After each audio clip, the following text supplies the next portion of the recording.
तो दोस्तों आज हम फिर से हाजिर हैं।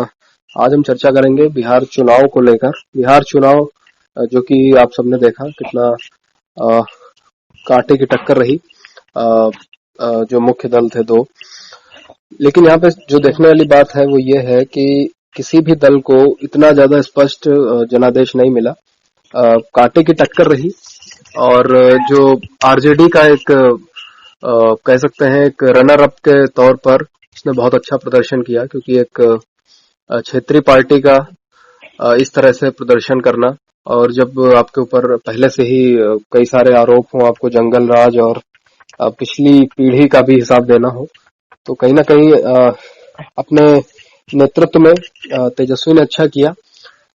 नीतीश कुमार का क्या रोल रहा, इन सब पर हम चर्चा करेंगे। हमारे साथ वरुण दुबे जी जुड़े हुए हैं। वरुण बताइए, क्या आपका आपने देखा, क्या क्या आपने महसूस किया और क्या उम्मीद करते हैं आप?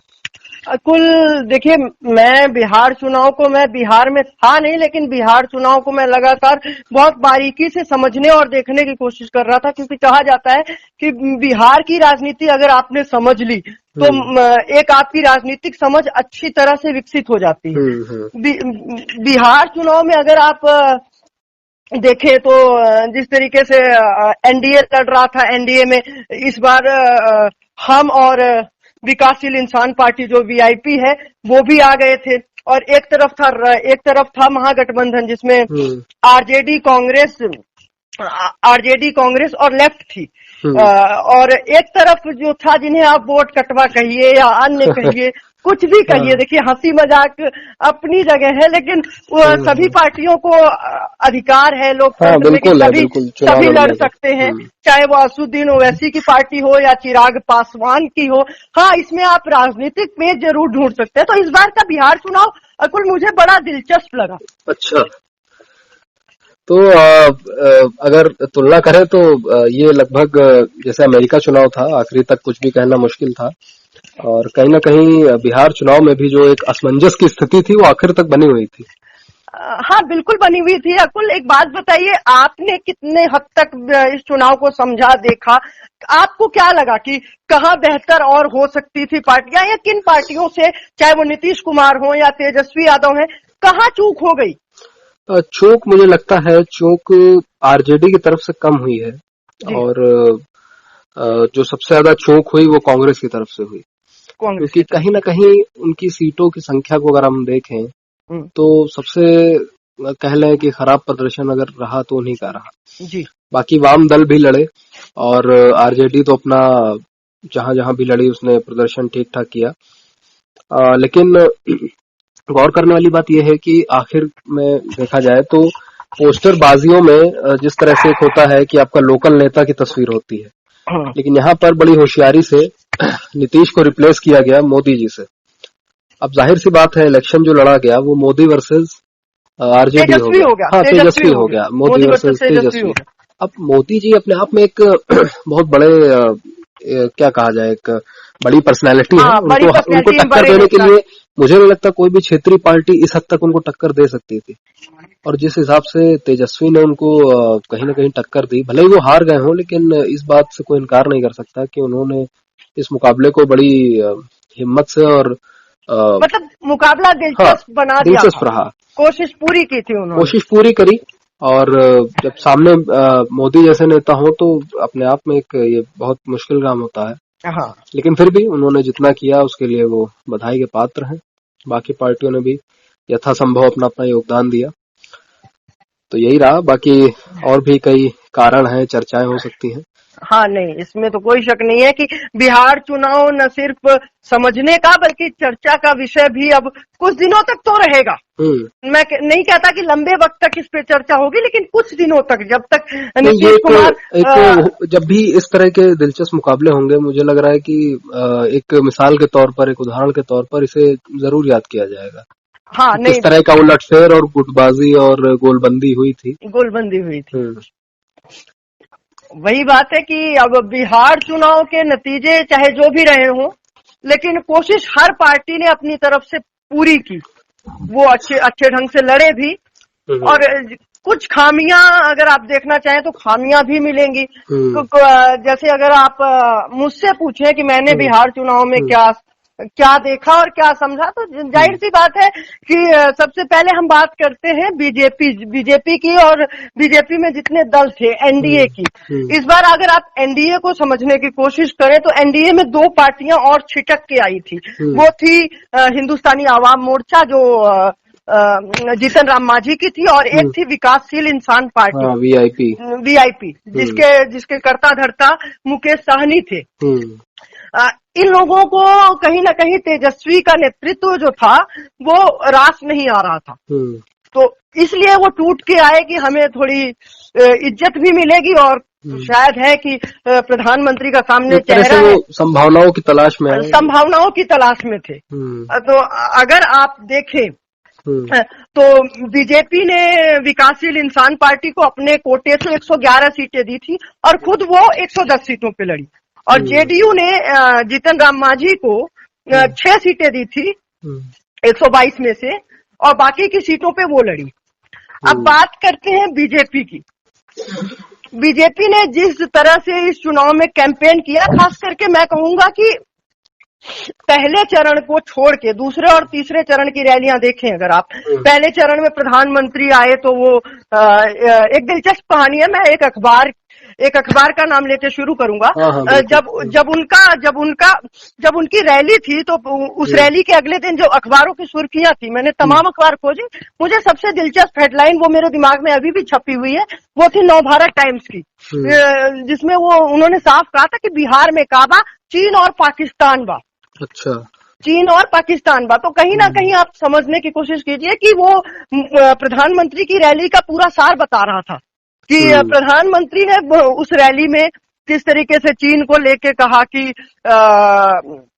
चीन की सरहद पे भारत माँ के सपूत शहीद हो गई ले, और फिर उन्होंने पाकिस्तान का नाम लिया। लेकिन काउंटर पार्ट कहीं ना कहीं रहा तेजस्वी यादव ने जिस तरीके से कहा कि 10 लाख नौकरियां और पढ़ाई, सिंचाई, दवाई, इन सब मुद्दों पे लेके चले। मुझे लगता है कि तेजस्वी ने कहीं ना कहीं ट्रेंड सेट कर दिया। हाँ। और बाकी पार्टियों को भी मजबूरी में आके उसी ट्रेंड को पकड़ना पड़ा, क्योंकि अगर वो रोजगार की बात नहीं करते तो एक वो स्पष्ट दिख रहा था कि अगर आपने जो है रोजगार की बात ना करके यहाँ भी हिंदू मुस्लिम और वो ध्रुवीकरण की राजनीति करी तो परिणाम उसके विपरीत हो सकते हैं। और इस बात को कहीं ना कहीं एनडीए ने समझा। हाँ। और उसी के फिर उन्होंने भी जो है नौकरियों का वादा दिया। उन्होंने कोशिश तो पहले बहुत कोशिश की थी कि हम राष्ट्रवाद का तड़का लगा दें, सारी चीजें कर दें, लेकिन जब तेजस्वी की तरफ से रोजगार की बात उठाई गई तो आपने सुशील मोदी का चर्चित बयान उस समय सुना होगा। नीतीश कुमार ने कहा कि पैसवा कहाँ से आएगा। हाँ। आप 10 लाख नौकरी दे तो देंगे, पैसवा कहाँ से आएगा। यहाँ तक कि सुशील कुमार मोदी अर्थशास्त्री बन गए और उन्होंने बकायदा जोड़ घटाकर ये बता दिया कि 58,000 करोड़ रुपए अलग से लगेंगे। हालांकि तेजस्वी का ये पासा, जहाँ तक मैंने अकुल पढ़ा, तेजस्वी ने बड़ा होमवर्क करके ये पासा फेंका था रोजगार का। बहुत लोग कह रहे होंगे कि हवाई बातें हो गई, लेकिन समझ रहे थे कहीं ना कहीं बिहार की जो युवा है उनमें कहीं ना कहीं जो सबसे ज्यादा इस वक्त जरूरत है उनको रोजगार की है। हाँ, रोजगार की है। तो एक तो कोविड के चलते जो पलायन भी हुआ और माइग्रेशन सबने देखा कि कैसे सब काम की तलाश में इधर से उधर होते रहे। सही बात। तो उन्होंने भी जो पासा फेंका, या उनके उस समय जो चुनावी सलाहकार रहे होंगे, उन्होंने बड़े कायदे से उन्हें ये मशवरा दिया होगा। तो आप अगर आप आंकड़ों के हिसाब से बात करें तो देखिएगा कि नीति आयोग के हिसाब से करीबन 5.5 लाख पद खाली है बिहार में नौकरियों के लिए। उन्होंने जो 10 लाख नौकरियों की बात की, अगर आपको ध्यान है तो मैं आपको बताऊं, करीबन बिहार में अगर आप देखेंगे, बिहार में 80,000 करोड़ रुपए, करीबन बजट का 40% हिस्सा जो है वो केंद्र को वापस कर दिया जाता है। अच्छा। तो कहीं ना कहीं वो उस पैसे को यूज करके नौकरी की बात कर रहे थे। वो 10 लाख नहीं भी देते, कितनी देते। हाँ, प्लान था, वो प्लान बिल्कुल था, वो होमवर्क के आए थे, वो होमवर्क करके आए थे। और दूसरी बात, अगर आप अब रैलियों की तरफ आगे बढ़िए, अगले ही दिन फिर बीजेपी ने भी कह दिया कि हम 19 लाख रोजगार के अवसर पैदा करेंगे। उसने ये नहीं कहा कि हम सीधे को रोजगार देंगे, अवसर करेंगे। अब वो किस तरीके के अवसर हो सकते हैं वो अपने आप में चर्चा का विषय हो सकता है कि वो अवसर किस तरीके के होंगे। बाकी अगर आप मुद्दे देखें तो इस बार के मुद्दे मुझे सबसे चौंकाने वाली बात जो अकुल मुझे दिखी वो ये दिखी कि कहीं ना कहीं बिहार में वो कहते हैं ना कि जाति फैक्टर चुनाव में जातियां बहुत अहम हो जाती हैं। वो घूम फिर के कहीं ना कहीं जातियों पे वोट जाता है। हाँ, जातियों पे वोट जाता है। तो जीत किसी की भी हुई हो, लेकिन बिहार ने एक मैसेज देने की कोशिश की कि हम अब मुद्दों पे बातचीत करेंगे। हमारे पास अपने अपने मुद्दे हैं, चाहे वो रोजगार हो, शिक्षा हो, स्वास्थ्य हो, मजदूरों का पलायन हो। तो क्या लगता है कि आगे भी जब चुनाव होंगे, लोकसभा के चुनावों में भी इस तरह की वानगी दिखेगी कि लोग रोजगार की बातें हुए करते दिखेंगे, या फिर उस समय तक कुछ और शिगुफा छोड़ा जाएगा और लोग राष्ट्रवाद की लहर में सब भूल कर एक तरफा वोट देंगे, या फिर कुछ नई बात होगी? अकुल, लोकसभा चुनाव के लिए कहना तो अभी बहुत जल्दबाजी होगा। जहाँ तक मुझे लगता है लोकसभा चुनाव को अभी फिर भी कहीं ना कहीं शुरुआत हो चुकी है। अगर इस ट्रेंड को आगे पकड़ सके, बाकी पकड़ सके, कहीं ना कहीं अब बीजेपी को भी ये सोचना होगा कि हमें कुछ ना कुछ रोजगार देना होगा, फैक्ट्रियां लगवानी होंगी। आप देखिए, अगर आप बिहार में जाएं, मेरी काफी वहाँ पे हमारे मित्र जो हैं उनसे बातचीत हो तो वो बताते हैं कि यहाँ पे बिजली, पानी, सड़क, इन मुद्दों पे आपको नीतीश कुमार की तारीफ करनी होगी। उन्होंने इन मुद्दों पे काम किया। लेकिन अगर आप ये कह दें कि नीतीश कुमार की सरकार में भ्रष्टाचार नहीं है, तो आप सृजन घोटाला याद कर लीजिए। आप कहते हैं कि वहां पे जंगल राज नहीं है, तो आपको मुजफ्फरपुर बालिका गृह कांड। मैं किसी की तुलना नहीं कर रहा हूँ, लेकिन आप बिल्कुल ही अगर नकार दें कि नीतीश कुमार के राज में बिल्कुल जंगल राज नहीं था या इस तरीके की सारी चीजें थी। अभी मैं पिछले दिनों आपको द वायर की एक रिपोर्ट के हवाले से बताऊं, एक काजल नाम की लड़की को आरा में सिर्फ इसलिए जला दिया गया क्योंकि उसने बेटी को जन्म दिया था। अच्छा। बिहार चुनाव से जस्ट पहले एक लेडी का रेप हो गया। तो कहीं ना कहीं आप ये नहीं कह सकते कि बिल्कुल ही जंगल राज नहीं था।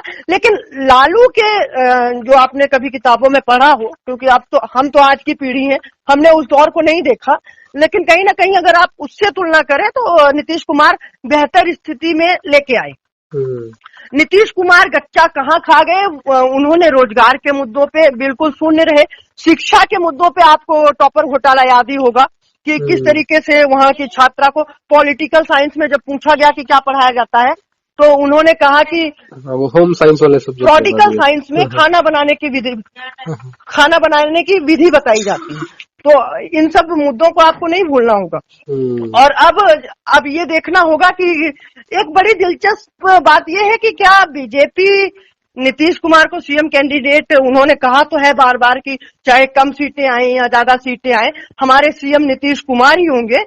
लेकिन देखना ये होगा क्या कि नीतीश कुमार का जमीर, क्योंकि अगर आप एनडीए की, वैसे तो संख्या तो सभी लोगों को ज्ञात ही होगी कि एनडीए 125 सीट पे जीता हुआ है, जिसमें 73 सीटें बीजेपी को मिली हैं, 43 सीटें जेडीयू को मिली हैं, 4 सीटें जो हैं हिंदुस्तानी आवामी मोर्चा। हाँ, तो कहीं ना कहीं दूसरे नंबर की पार्टी बीजेपी रही। तो सीटों की बातें ना करते हो, वोट शेयर भी बीजेपी का 20% के आसपास रहा, जेडीयू का भी 15% के आसपास रहा। तो ये एक अलग विषय है। लेकिन क्या नीतीश कुमार, बीजेपी कह तो रही है लगातार कि हम आपको सीएम बनाएंगे, सीएम चेहरा आप ही होंगे, लेकिन आपको भी पता है अकुल कि भारतीय राजनीति में करवट कब बदल जाए और मौसम किस तरफ चला जाए, किस करवट बैठ जाए, हाँ, वो कहना बहुत मुश्किल है। तो क्या नीतीश कुमार 43 सीटों में, अगर 43 सीटें लेने के बाद भी क्या वो वहां का सीएम बनना पसंद करेंगे? ये कहने वाली बात है, क्योंकि जब तक वो सीएम पद की शपथ ना ले लें तब तक कुछ भी कयास लगाना थोड़ा जल्दबाजी होगा। और बाकी जो अगर बात करी जाए कि जो अन्य दल थे, जैसे वाम दल हो गए या फिर अन्य जो पार्टियां हो गई, उनका जो प्रदर्शन रहा वो कहीं ना कहीं एक अच्छा रहा और उम्मीद से बेहतर किया उन्होंने, इतना सोचा नहीं गया था। अकुल, मैं थोड़ा सा आपकी बात से यहाँ पे इत्तेफाक नहीं, थोड़ा कम रखता हूँ। अच्छा, हाँ। वो इसलिए अकुल क्योंकि आप देखिए यहाँ पे आपको कमजोर विपक्ष नजर आएगा तेजस्वी यादव के अलावा। जो पार्टियां थी, कांग्रेस, कहीं ना कहीं अगर 15 साल की एंटी इनकम्बेंसी को देखें, मैं उस लिहाज से बात कर रहा हूं अकुल कि क्यों कमजोर मुझे नजर आता है। अगर आप 15 साल की सत्ता विरोधी लहर को देखें तो और देशव्यापी लॉकडाउन, उसके बाद बिहार में ही कई मजदूरों को बाहर से पलायन करके जाना पड़ा, करीबन 30 लाख, आंकड़ों के हिसाब से करीबन 30 लाख मजदूर जो है वो बिहार पहुंचे। तो इतने के बाद भी अगर वहां पे लोग आपकी बातों से उतने कन्विंस नजर नहीं आए या आपको नहीं चुना, तो कहीं ना कहीं विपक्ष की थोड़ी बहुत खामियां और कमियां जरूर नजर आएंगी अगर आप इसको ढंग से देखें। पहले अगर आप देखें आरजेडी ने जिस तरीके से सीटों का चुनाव किया, मुझे लगता है अकुल, जहां तक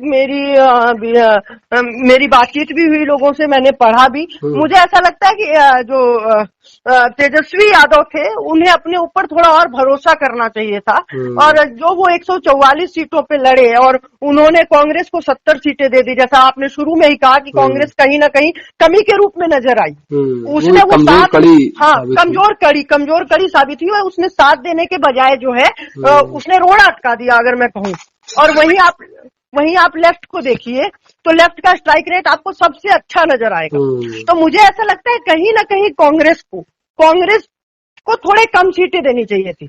मान लीजिए आप 40 दे देते, आप 50 दे देते, लेकिन 70 सीटों का कोई मतलब नहीं था। लेकिन कहीं ना कहीं उन्होंने भी मौका दिया था कि शायद अच्छा प्रदर्शन कर ले, लेकिन वो कहीं ना कहीं अकुल अगर आप बात करें तो कांग्रेस को मुझे लगता है जो सीटें दी गई उसमें तेजस्वी ने इस बात का ख्याल तो रखा कि जहां वो कमजोर है और बीजेपी जहां मजबूत है, ज्यादातर वही सीटें दी गई, और उन्होंने ये सोचा कि सीमांचल का जो एरिया है, जो मुस्लिम बहुल क्षेत्र माना जाता है ज्यादातर, वहां पे वो जो MY factor, Muslim Yadav factor का जो वोट आप देख रहे हैं कि असदुद्दीन ओवैसी भी जीते, आगे हम उस पर बात करेंगे, उनके वोट ट्रांसफर ना हो, इसलिए उन्होंने जो है कांग्रेस को इतनी सीटें दी। जहां तक मुझे जो लगता है, सबका अपना अलग अलग मानना हो सकता है, लेकिन मुझे जहां तक लगता है, अब बात करते हैं आपको लेफ्ट की।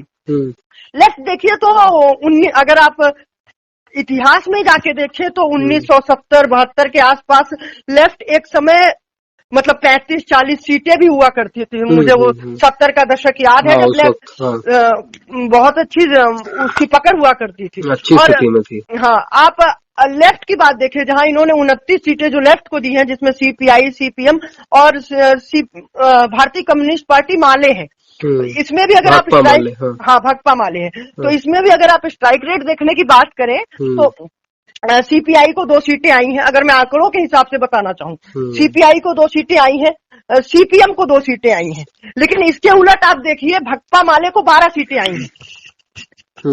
12 सीटें, मतलब लेफ्ट को कुल मिलाकर 16 सीटें। तो मुझे ऐसा लगता है कि लेफ्ट को थोड़ी और सीटें दी जा सकती थी, बकौल की आपने कांग्रेस को दे दी।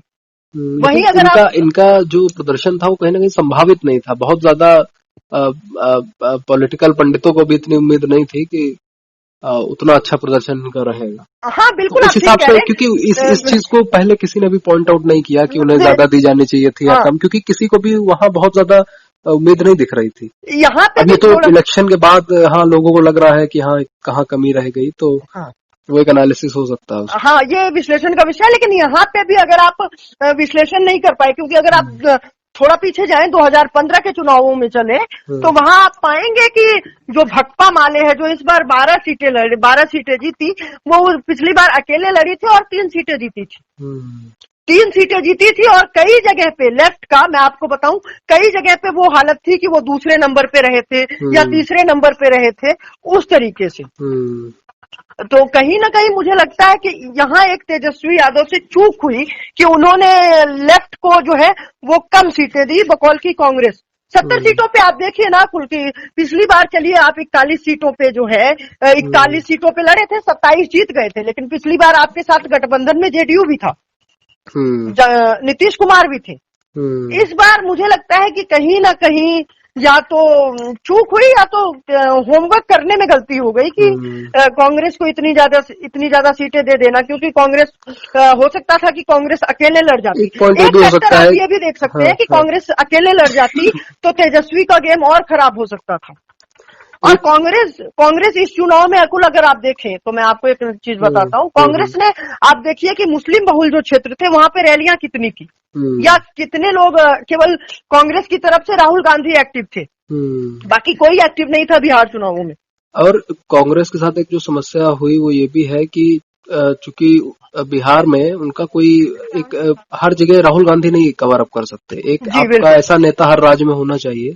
हाँ। तो वो कहीं ना कहीं जो होता है ना कि अपने जो बड़े नेता हैं वो छोटे नेताओं को एक तरह से काम पे लगाते हैं, तो वो चीज कांग्रेस के पास है नहीं। छोटी से छोटी चीज के लिए भी कहीं ना कहीं राहुल गांधी खुद चल के आते हैं। हाँ, और तो उनकी अनुपस्थिति में जहाँ वो नहीं है तो वहाँ फिर काम बिगड़ जाता। आपके पास वो स्थानीय कैडर, स्थानीय जिसे हम कार्यकर्ता कहते हैं या कोई चेहरा कहते हैं, वैसा चेहरा नहीं। और ये अकुल ये अभी की कोई समस्या नहीं है। जब से देखिए कि आप अगर पीछे जाएं 90 के दशक में, जब लालू यादव पहली बार मुख्यमंत्री बने थे बिहार के, उस समय अगर आप जाएं, और क्योंकि बिहार चुनावों में लंबा इतिहास रहा है कांग्रेस का, और जो ब्राह्मण वर्ग था, क्योंकि उनसे सभी वर्ग जुड़ते थे, लेकिन कहीं ना कहीं उसने अपने कई मुख्यमंत्री दिए हैं। आखिरी मुख्यमंत्री थे जगन्नाथ मिश्र। तो आप ऐसा नहीं कह सकते, लेकिन आप ये देखिए कि जैसे क्षेत्रीय पार्टियों का उभार होता है तो कांग्रेस वहीं से बिखर जाती है।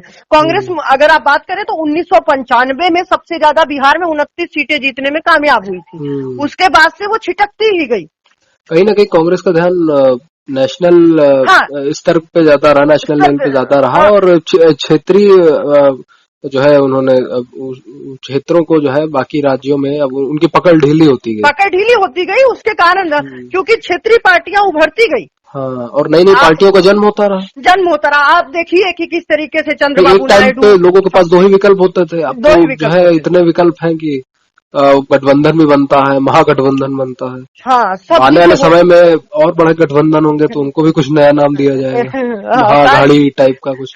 ये सारी चीजें, तो कहीं ना कहीं यही चीज आप यूपी में ही देख लीजिए। अगर अभी पिछले चुनाव की बात कीजिए तो कहीं ना कहीं ये माना जा रहा था कि अखिलेश यादव ने कांग्रेस के साथ जाके चूक कर दी, क्योंकि कांग्रेस, अगर आप देखिए तो कांग्रेस का प्रदर्शन बिल्कुल तारीफ के काबिल नहीं था। अगर कांग्रेस जहाँ थी, अगर मैं विश्लेषण करूं तो मेरा मानना है कि कांग्रेस अगर 19 सीटें जीती, अगर यही कहीं 30 सीटों के आसपास या 35 सीटों के आसपास होती तो आप तस्वीर कुछ और देखते। इन्हीं बिहार चुनाव में तस्वीर कुछ और होती, लेकिन वैसा हुआ नहीं। और उसका सबसे बड़ा कारण था, अब हम बात करते हैं कांग्रेस और आरजेडी की बात तो हो गई, अब हम जो अन्य मोर्चे खुले थे उन पे आते हैं। अन्य मोर्चों पे चाहे बसपा थी, एक बड़ा इंटरेस्टिंग फैक्टर था चिराग पासवान का। हाँ, वो तो उसकी चर्चा तो पूरे इलेक्शन भर रही है, और हम सब ने भी की। चिराग पासवान ने जिस तरीके से नीतीश कुमार के ऊपर निशाना साधा, चाहे वो लॉकडाउन में मजदूरों का मामला हो या उन्होंने भ्रष्टाचार के आरोप लगाए, यहाँ तक कह दिया कि मैं नीतीश कुमार को जेल भेजूंगा। नहीं, चर्चा भी हुई, और एक ये भी रहा कि इनकी इनका जो स्टैंड था वो क्लियर नहीं हुआ आखिरी तक। लोगों में कोई बना रहा कि ये वास्तव में किसके हनुमान है और किसके। बिल्कुल क्लियर नहीं हुआ, लेकिन सियासी पंडित समझ रहे थे कि भाजपा जो है, भाजपा ने कहीं ना कहीं अंदर खाने एक शह दे रखी है चिराग पासवान को कि आप जाइए और नीतीश कुमार के खिलाफ बोलिए। आप देखिए, फ्री हैंड दे रखा था। फ्री हैंड दे रखा था, नहीं तो चिराग पासवान इतना बोलते नहीं। तो कहीं ना कहीं वो नीतीश कुमार को कहते हैं ना बड़े भाई की भूमिका में आने के लिए, और आज भाजपा बिल्कुल बड़े भाई की भूमिका में है।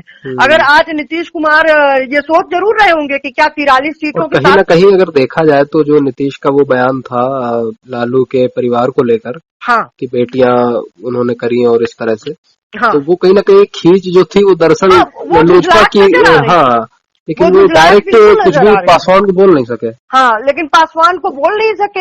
हालांकि प्रधानमंत्री ने भी आखिरी तक आते आते जरूर राष्ट्रवाद का तड़का लगाने की कोशिश की। हालांकि बहुत लोग कह रहे थे कि उन्हें तड़का लगाने की जरूरत नहीं है, क्योंकि एग्जिट पोल को छोड़े अगर आप, तो एग्जिट पोल के इतर जो मुझे बता रहे थे लोग, ये बता रहे थे कि एनडीए की ही सरकार बन रही है। और मैंने कई बार आपसे इस बात का जिक्र भी किया है कि एग्जिट पोल जो है ये कहीं ना कहीं दिल्ली में बैठे पत्रकार जो है ये गच्चा खा गए। ये गच्चा बिल्कुल खा गए, क्योंकि वो कहते हैं ना साइलेंट वोटर्स, कहीं ना कहीं उन्होंने भी अपना काम किया। और जो हम पार्टियों की बात कर रहे हैं, चाहे उसमें चिराग पासवान हो या MIM के असुद्दीन ओवैसी की पार्टी हो, जिसने सीमांचल में करीबन 20 सीटों पे अपने उम्मीदवार उतारे थे, या बसपा हो या रालोसपा हो, ये सब, या पप्पू यादव हो, इन्होंने देखिए अकुल, इन्होंने सीटें, चाहे चिराग पासवान की बात हम सबसे पहले करते हैं कि चिराग पासवान ने सीटें भले न जीती हो, लेकिन अगर मैं आंकड़े देख रहा हूं अकुल, इसमें करीबन 30 से 35 सीटों पे इन्होंने जेडीयू को नुकसान पहुंचाया है। हाँ। सीधे तौर पे 30 से 35 सीटों पे जेडीयू को नुकसान पहुंचाया है, जहां ये दूसरे नंबर की पार्टी या तीसरे नंबर पे रहे वोटों के मामले में। बीजेपी को भी इन्होंने कुछ सीटों पे नुकसान पहुंचाया, लेकिन 30 से 40 सीटों पे इन्होंने जेडीयू को सीधा नुकसान पहुंचाया है, और वो वोट कटे हैं, इसीलिए जेडीयू कमजोर हुई है। दूसरी बात, अब देखिए आपकी एक सीट मिली है इनको, और इनके बयान आप देखिए कि मैं हनुमान हूँ, तो मुझे लगा कुल कि इन्होंने, मुझे लगता है कुल कि कहीं ना कहीं हनुमान अपना काम अपने राम के लिए कर गया। हाँ, और क्या। हाँ, वो भी जानते थे। इनका वोट शेयर भी अगर आप पिछले चुनाव के मुकाबले देखिए तो बढ़ा है, करीबन 6% वोट इनको मिले हैं, तो कहीं ना कहीं वो काम कर गया, उन्होंने अपने राम के लिए वो काम कर दिया, और नीतीश कुमार को कमजोर कर दिया बिहार में। हालांकि नीतीश कुमार के खिलाफ तो लोगों की नाराजगी थी ही, लेकिन जिस तरीके से इस फैक्टर ने भी काम किया, ये भी बड़ा दिलचस्प मामला था। अब बात करते हैं असुद्दीन ओवैसी की। ये एक बड़ा, हालांकि इनकी चर्चा अब हो रही है, इतनी उस वक्त बीच में नहीं थी, लेकिन बीच में नहीं थी, अब प्रदर्शन अच्छा रहा तो अब एक नई उम्मीद के तौर पर देखा जा रहा है उनको कि किस तरह से उनका विस्तार होगा। हाँ, बिहार में एंट्री हुई है, इसके बाद अब उन्होंने संकेत दिए हैं कि कि हम यूपी और तमाम जगहों पे और तो ये कई अन्य सपा हो गई, इनकी धड़कनें बढ़ाएगी कहीं ना। हाँ, ये बिल्कुल आप सही बात कह रहे हैं। असुद्दीन ओवैसी आप देखिए 20 सीटों पे लड़े, और इन्होंने 5 सीटें जीती। इनका वोट परसेंटेज देखें तो करीबन 3 से 4% के बीच में ही रहा, लेकिन सीटें इन्होंने जो जीती करीबन 5%, उसको अगर मैं आपको बयां करूं अकुल, तो इन्होंने करीबन 11 से 13 सीटों पे महागठबंधन को नुकसान पहुंचाया है।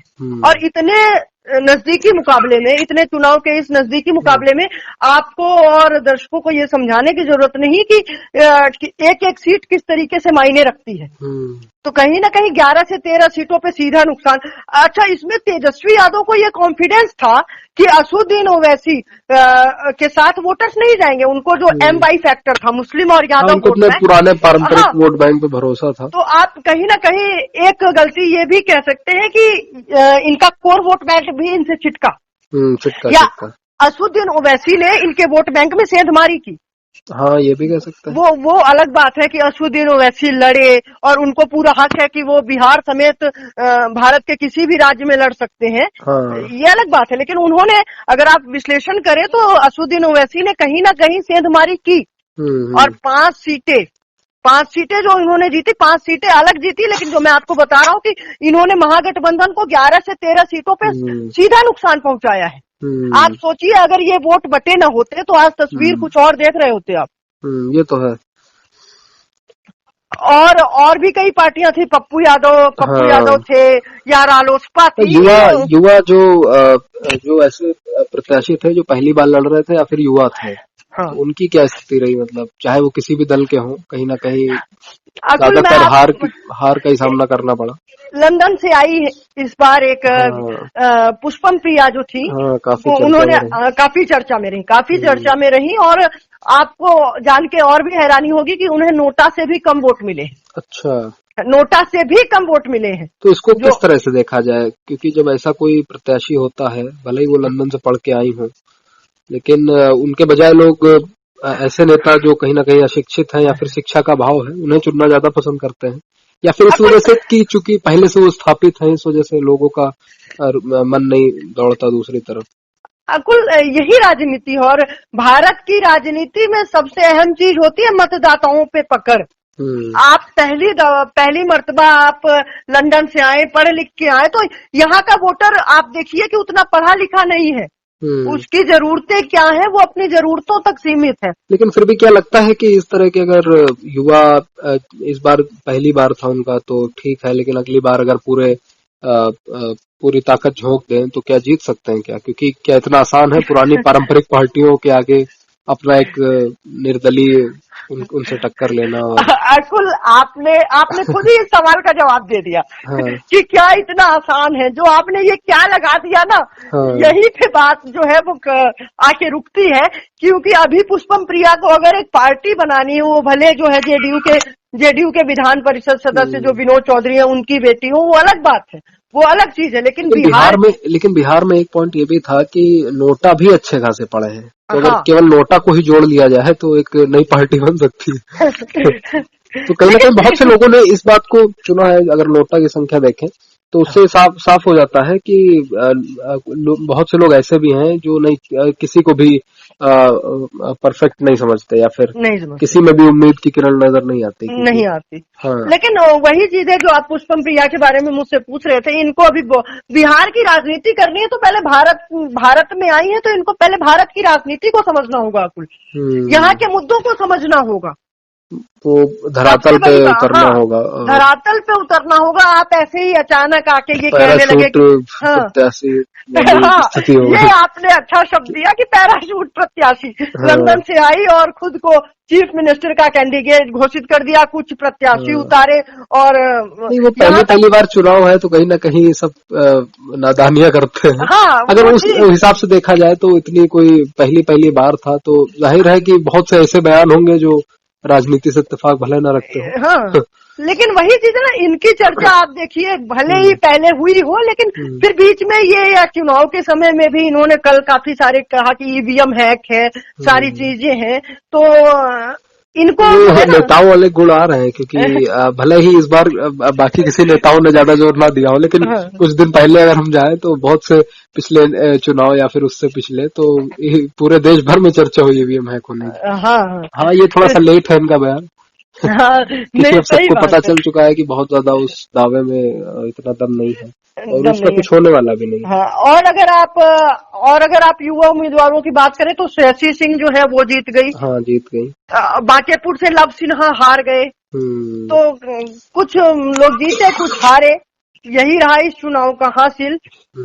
बाकी की चर्चा हमारे अगले अंक में। जी अकुल, बिल्कुल। अगला अंक भी बिहार चुनाव पे ही होगा, चर्चाएं वहां भी चलेंगी।